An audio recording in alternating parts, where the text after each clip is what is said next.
வணக்கம். சற்று முன் கிடைக்கப்பெற்ற மிக முக்கியமான செய்தி ஒன்று வெளியாகி உள்ளது. அப்பல்லோ மருத்துவமனையில் ஸ்டாலின் அனுமதி, மருத்துவமனையில் போலீஸ் குவிப்பு, தேர்தல் நெருங்கக்கூடிய நிலையில் தற்பொழுது மருத்துவமனையில் அனுமதிக்கப்பட்டிருப்பதாக செய்திகள் சமூக வலைதளங்களில் வைரலாக பரவி வருகிறது. இதன் பின்னணியில் இருக்கக்கூடிய காரணம் என்ன?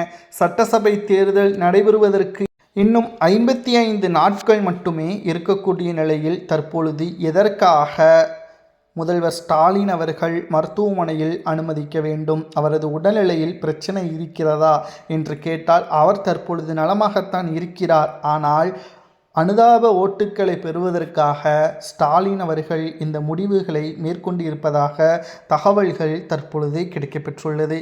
எப்படி எம்ஜிஆர் அவர்கள் சிங்கப்பூரில் உள்ள மருத்துவமனையில் அனுமதிக்கப்பட்டு அவர் அங்கிருந்து வெற்றியடைந்தாரோ, அதனை தொடர்ந்து அமெரிக்கா மருத்துவமனையிலும் அனுமதிக்கப்பட்டு எப்படி வெற்றியடைந்தாரோ, அதேபோல் ஸ்டாலின் அவர்கள் அப்பல்லோ மருத்துவமனையில் அனுமதிக்கப்பட்டு கருணையின் அடிப்படையில் வெற்றியடைந்து விடலாம் என்று நினைத்து கொண்டிருப்பதாகவும் ஒரு தலைபட்சமாக செய்திகளும் கிடைக்கப்பெற்றுள்ளது.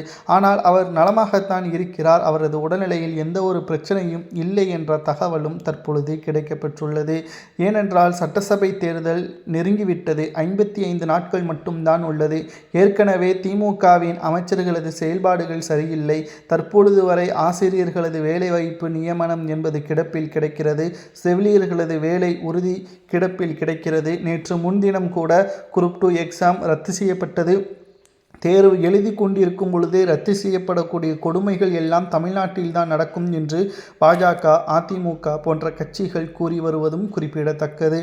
தற்பொழுது மருத்துவமனையில் அனுமதிக்கப்பட்டு போலீஸ் குவிப்புகள், இதனால் சமூக வலைதளங்களில் அனுதாப ஓட்டுக்களை பெற்று திமுக இந்த முறை ஆட்சி அமைத்து விடலாம் என்று நினைத்து கொண்டிருக்கிறார். ஆனால் ஒருபோதும் அது நடக்காது. தமிழ்நாட்டில் திமுகவை எதிர்த்து ஒட்டுமொத்த எதிர்க்கட்சிகளும் ஒன்றாக இணைவதற்கான ஒரு வாய்ப்புகளை உருவாக்கியுள்ளது திமுக. ஏனென்றால் அதிமுக தலைமையிலான பாமக, குறிப்பாக சிறு கட்சிகள், மேலும் பாஜக, இது மட்டுமல்ல தமிழக வெற்றி கழகம் எப்போ வேண்டுமானாலும் அந்தர்பல்டி அடித்து அதிமுகவின் தலைமையை ஏற்று கூட்டணியை உறுதி செய்யலாம். அப்படி உறுதி செய்யும் பட்சத்தில் எதிர்க்கட்சி அந்தஸ்தை கூட திமுக இழக்க நேரிடும். தற்பொழுது ஸ்டாலின் நலமாகத்தான் இருப்பதாகவும் அவர் கருணையின் அடிப்படையில் ஓட்டுக்களை பெறுவதற்கு இந்த நாடகத்தை போட்டுள்ளார் என்ற தகவலும் கிடைக்கப்பெற்றுள்ளது. ஆனால் இன்னும் மாலை அல்லது இன்னும் ஒரு சில நாட்களில் அவர் வீடு திரும்புவார் என்றும் மருத்துவர்கள் கூறியுள்ளனர்.